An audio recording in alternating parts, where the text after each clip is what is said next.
ప్రభు అయిన యేసుక్రీస్తు ప్రశస్తమైన నామంలో మీ అందరికీ వందనాలండి.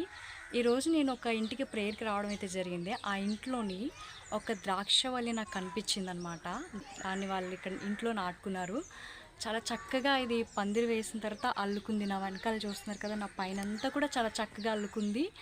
అయితే దీన్ని చూసినప్పుడు నాకు ఒక వాక్యం గుర్తొస్తుంది. యోహాను సువార్తలో రాయబడింది కదా, ద్రాక్షవల్లిని నేను, తీగలు మీరు, నాయందు మీరు, మీ యందు నేను నిలిచి ఉండేలా, నాయందు ఎవరైతే నిలిచి ఉంటాడో వాడు బహుగా ఫలించునన్న వాక్యం నాకైతే జ్ఞాపకం వస్తుంది. ఈ తీగంతటిని మీకు చూపిస్తాను, ఎంత చక్కగా అల్లుకుందో మీరు చూడొచ్చు. ఈ చెట్టును చూస్తున్నప్పుడు మనం ఆ వాక్యాన్ని జ్ఞాపకం చేసుకొని మంచిగా దేవుని వాక్యంలో మనం ఎదగాలని కూడా నేను ఆశిస్తూ ఉన్నాను. దీని మొదలు ఇక్కడ ఉంది, చూస్తున్నారు, ఇదంతా ద్రాక్షవల్లి. మనం చూస్తున్న ద్రాక్షవల్లి ఇక్కడ నుంచి మొదలు అనమాట. ఇలాగ తీగలన్నీ పందిరికి ఇట్లా అల్లుకున్నాయి. వీళ్ళు పందిరి వేశారు, చాలా చక్కగా ఉంది. అక్కడక్కడ ద్రాక్ష కాయలు కూడా కాస్తున్నాయి, చూసారా ఎంత చక్కగా ఉన్నాయో ద్రాక్ష కాయలు. గుర్తులు వచ్చినాయి అనమాట.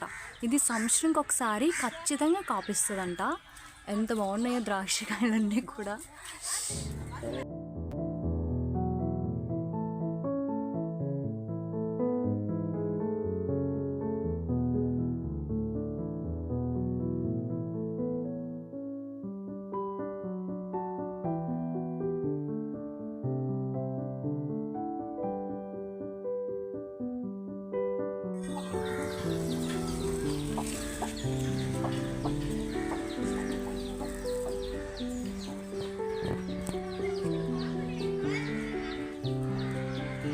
ఈ కింద పడిన తీగని చూసారా, ఇది దీన్ని అలాగే కిందను వదిలేస్తే కుళ్ళిపోయి పాడైపోతుందంట.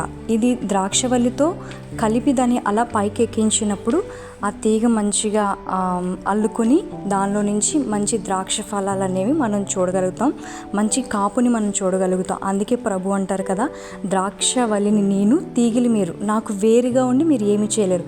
ఇలాగ కింద పడిపోయిన తీగలన్నీ కూడా కుళ్ళిపోయి పాడైపోతాయి. కాబట్టి మనము ద్రాక్షవల్లితో కలిపి అంటుకట్టుబడి పైకి ఎదగాలి. ఆ విధంగా ఎదిగినప్పుడే ఈ ద్రాక్ష తీగల నుంచి మంచి ద్రాక్ష ఫలాలు మనం చూడగలుగుతాం. ఈ ద్రాక్షవల్లి వల్లే మీరందరూ కూడా ఆత్మీయతలో బాగా ఫలించాలని ఆశిస్తున్నాను. God bless you to all. Praise lord.